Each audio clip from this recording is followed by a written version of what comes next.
नमस्कार दोस्तों, आप सभी का स्वागत है राइस स्मार्ट के YouTube platform rice smart Hindi पे। मैं हूं अखिलेश अवस्थी। तो दोस्तों, आप सभी लोगों की डिमांड पर मैं आपके लिए लेकर के आया हूं करंट अफेयर्स रिवीजन। तो दोस्तों, आप सभी को पता है कि जून से हमारे एग्जामिनेशन स्टार्ट हो जाएंगे।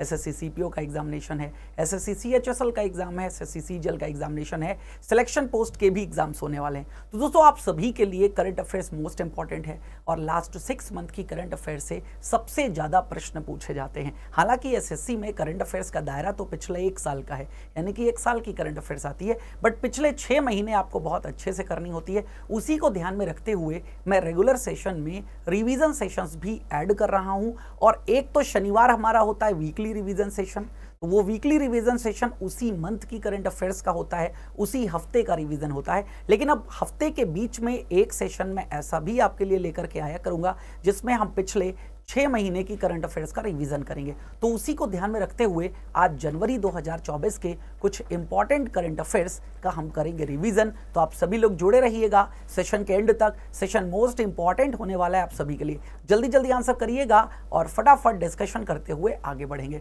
तो पहला प्रश्न ये रहा आपके सामने, जल्दी से बताइए। प्रधानमंत्री Narendra Modi has become first world leader to have YouTube subscriber. पहले ऐसे नेता बन गए हैं नरेंद्र मोदी जी जिनके यूट्यूब पर कितने मिलियन फॉलोअर्स हो गए हैं। वर्ल्ड के ऐसे पहले नेता हैं जिनके सबसे ज्यादा फॉलोअर्स हैं यूट्यूब पर। तो इसका सही ऑप्शन है दोस्तों 20 मिलियन। नरेंद्र मोदी जी के 20 मिलियन फॉलोअर्स यूट्यूब पे कंप्लीट हो गए हैं यूट्यूब पर। और पूरे विश्व में यूट्यूब पे किसी नेता के इतने ज्यादा फॉलोअर्स करने वालों में नरेंद्र मोदी जी नंबर 1 पे है। ध्यान रखिएगा इस बात को, ठीक है। तो गेन नंबर 1 पे अगर यहां पर हम देखते हैं तो नंबर 1 पे नरेंद्र मोदी जी हैं 20 मिलियन सब्सक्राइबर के साथ। नंबर 2 पे हैं Brazilian president Jair Bolsonaro 6.4 million. तीसरे पे आते हैं यूक्रेन के प्रेसिडेंट व्लादिमीर जेलेस्की, क्योंकि व्लादिमीर जेलेस्की को लोगों ने फॉलो तब करना शुरू किया जब रशिया और यूक्रेन का युद्ध होना शुरू हुआ, ठीक है। तो 1.1 मिलियन। इसके बाद यूएस के प्रेसिडेंट आते हैं जो बाइडेन 7,94,000, ठीक है। और फिर 5वें पर आता है तुर्की के रिसेप तैयप एर्दोगन जिनके हैं 4,19,000 सब्सक्राइबर। तो ये आप देख सकते हैं यहाँ पर रैंकिंग। बढ़ते हैं अगले प्रश्न के ऊपर। सेकंड प्रश्न ये रहा आपके सामने, फटाफट आंसर करिएगा। At the end of 2023 what is India's rank in steel production. 2023 के अंत तक यानी कि दिसंबर 2023 तक भारत का स्टील प्रोडक्शन यानी कि इस्पात के उत्पादन में विश्व में कौन से नंबर का स्थान है।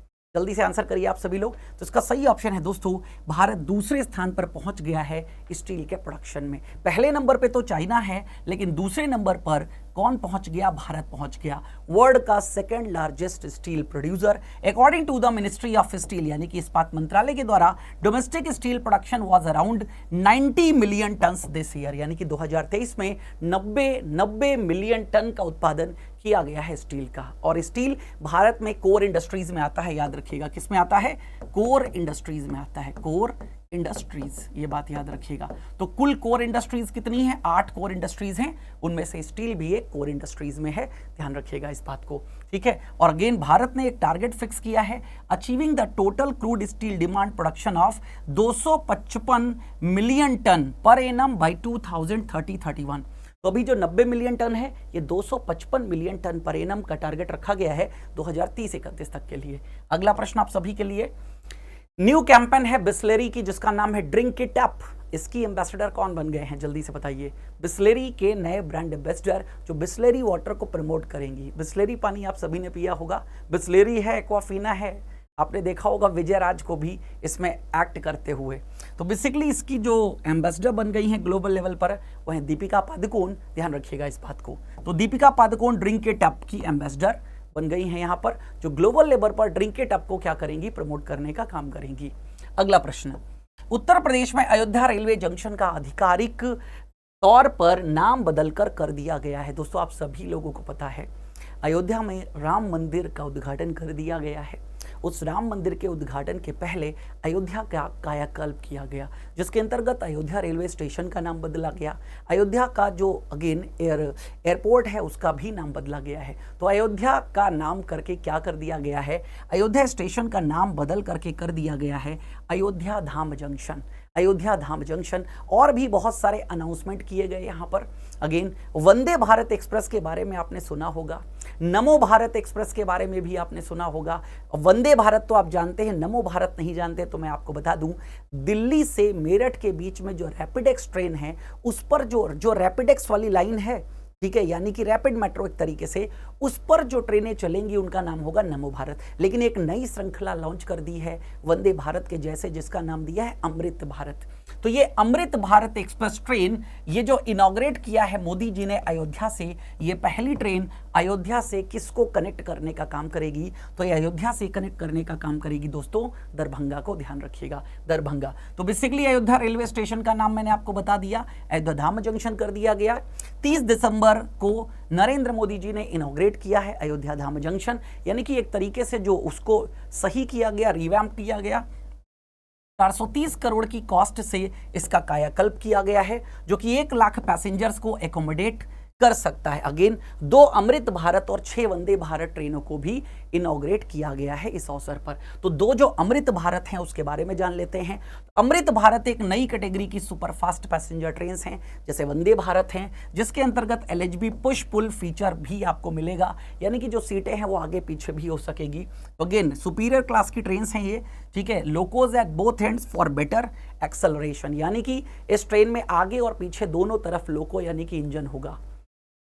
देन दरभंगा से आनंद विहार टर्मिनल के लिए जो Delhi via Ayodhya Amrit Bharat express launch करी गई, और दूसरा है मालदा टाउन से बेंगलुरु स्टेशन का नाम है sir M Visvesvaraya terminal, Amrit Bharat express इसको लॉन्च किया गया है। Then again Vande Bharat train कौन कौन से नए रूट पर चालू कर दी गई हैं? तो माता वैष्णो देवी कटरा से नई दिल्ली वंदे भारत एक्सप्रेस एक चल रही थी, एक और लॉन्च कर दी गई है। अमृतसर दिल्ली जंक्शन वंदे भारत एक्सप्रेस, इसको लॉन्च किया गया है। कोयंबटूर बेंगलुरु वंदे भारत एक्सप्रेस को लॉन्च किया गया है। देन जालना से मुंबई, अयोध्या से आनंद विहार टर्मिनल, दिल्ली वंदे भारत, बेंगलुरु से मंडगांव, तो ये 6 नई वंदे भारत एक्सप्रेस को भी लॉन्च किया गया था जनवरी में। ध्यान रखिएगा इस सबको। Vande Bharat train start basically 2018 के दिसंबर में कंफर्मेशन दिया गया था, इसलिए इनका पुराना नाम दोस्तों ट्रेन 18 था, ट्रेन 18। और पहली जो ट्रेन स्टार्ट करी गई थी वो थी दिल्ली से वाराणसी, दिल्ली से वाराणसी ये पहली वंदे भारत ट्रेन चली है, ठीक है। कब चली है? फरवरी 2019 में, फरवरी 2019 में, ध्यान रखिएगा। चलिए आगे आते हैं, अगला प्रश्न। Who has been inaugurated Maharshi Valmiki airport इन अयोध्या? अयोध्या के एयरपोर्ट का नाम रखा गया है महर्षि वाल्मीकि इंटरनेशनल एयरपोर्ट, और ये अंतर्राष्ट्रीय हवाई अड्डा है, ठीक है। तो इसका उद्घाटन किसने किया? इसका भी उद्घाटन देश के माननीय प्रधानमंत्री नरेंद्र मोदी जी के कर कमलों द्वारा किया गया। आप देख सकते हैं यहाँ पर, ठीक है। योगी आदित्यनाथ जी उत्तर प्रदेश के मुख्यमंत्री, और साथ में कौन है? ज्योतिरादित्य सिंधिया, जो कि एविएशन मिनिस्टर हैं भारत के। तो इनके द्वारा इसका उद्घाटन किया गया है। 1450 करोड़ रुपए इसकी लागत आई है इसको बनाने में, ठीक है। अगेन 6500 स्क्वायर मीटर में इसको बनाया गया है, और जो 10 लाख पैसेंजर पर एनम यानी कि 1 मिलियन पैसेंजर पर एनम को एकोमोडेट कर सकता है। चलिए आगे बढ़ते हैं, अगला प्रश्न। The union cabinet has approved the minimum support price MSP। MSP यानी कि न्यूनतम समर्थन मूल्य, वह मूल्य जो सरकार पहले से डिक्लेयर कर देती है और उसी मूल्य पर फसल खरीदने का काम करती है। तो बेसिकली कोपरा के लिए आपसे पूछा जा रहा है, for copra for 2024 season, 2024 season के लिए MSP कितनी रखी गई है कोपरा की? For fair average quality of milling copra has been fixed. Copra मतलब मैं नारियल की बात कर रहा हूं। बेसिकली नारियल आप जानते हैं, नारियल का तेल बनाने के लिए भी इस्तेमाल होता है, और नारियल जो है वो मेवे के रूप में भी इस्तेमाल किया जाता है। तो बेसिकली, ठीक है, मिलिंग कोपरा की जो वैल्यू फिक्स करी गई है वो है 11,160 पर क्विंटल।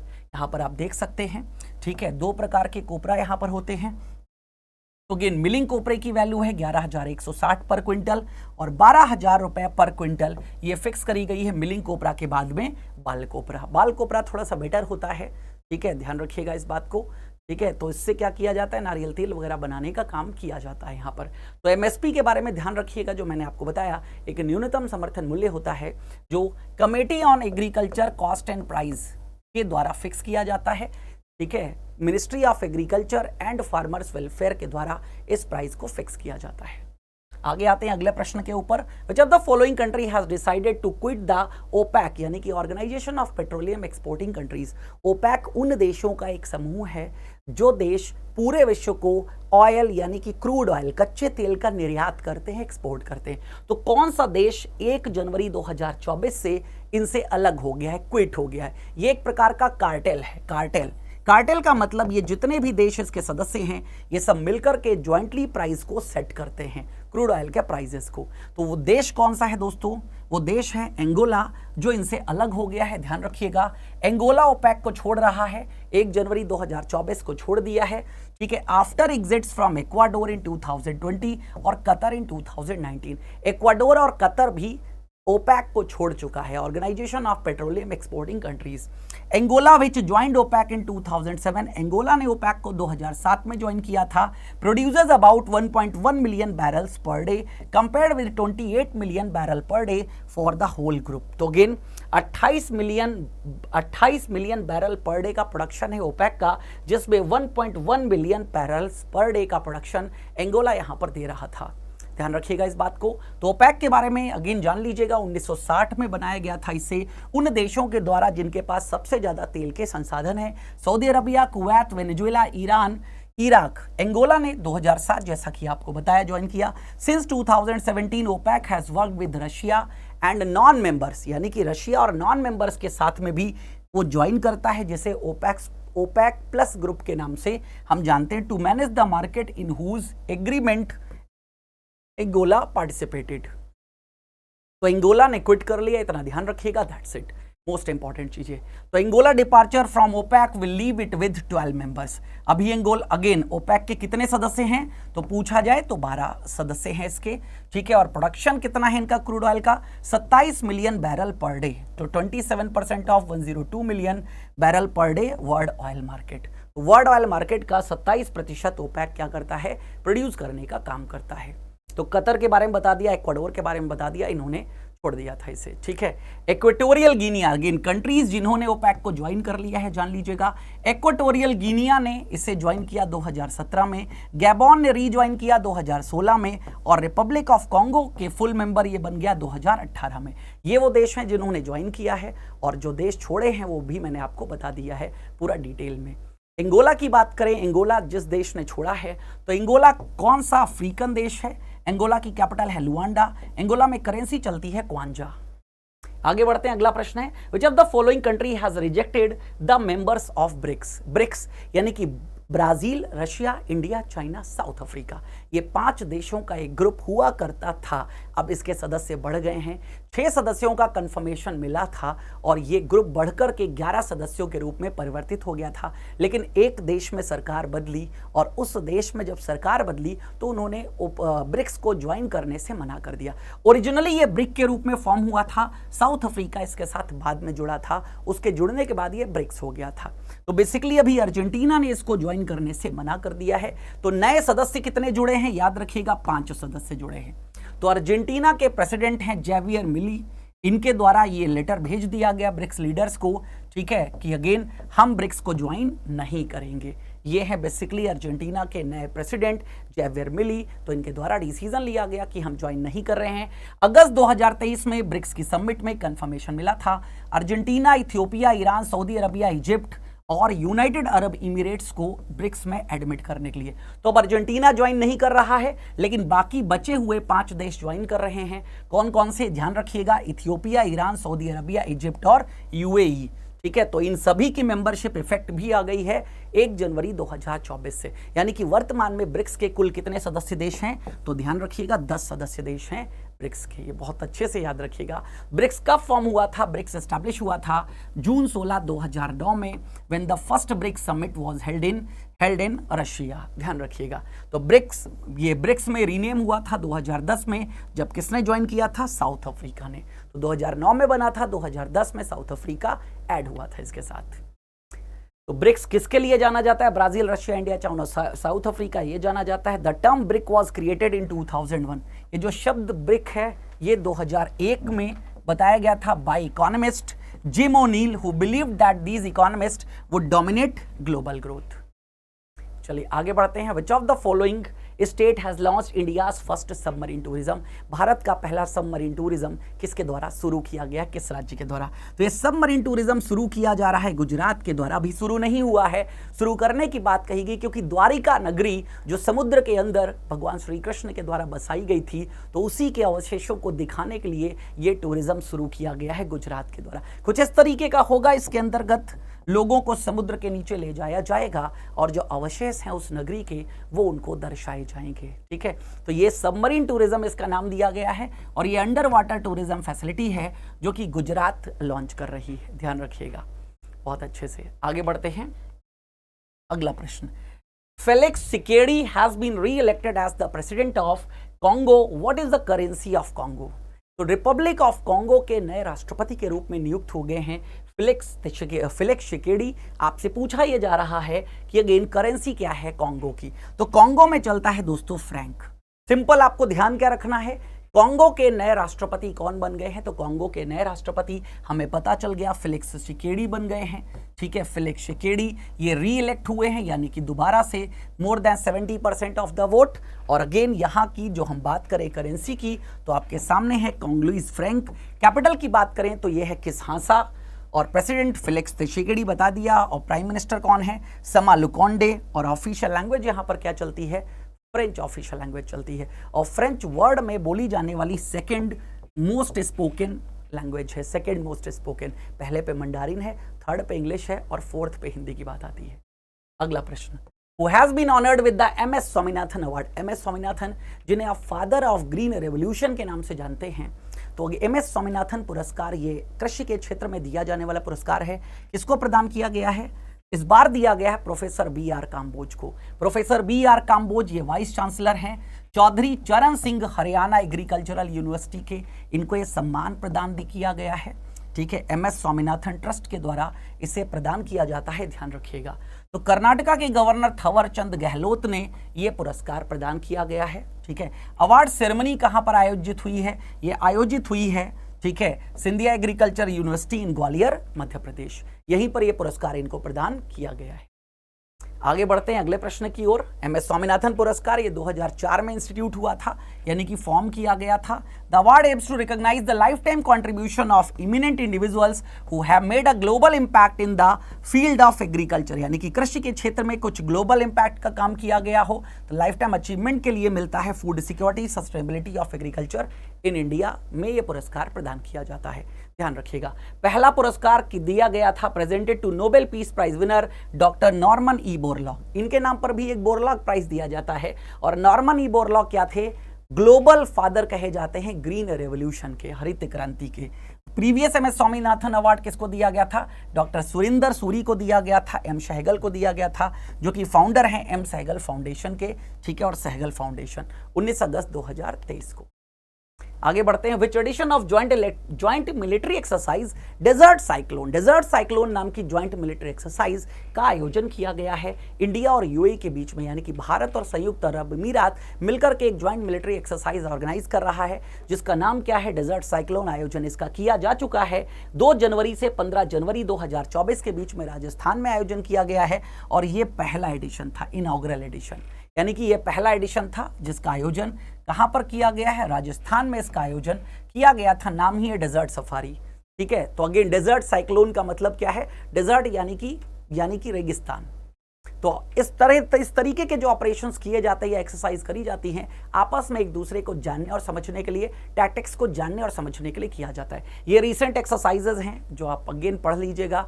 PDF आपको मिल जाएगा, आपको लास्ट में बता दिया जाएगा PDF कैसे मिलेगा।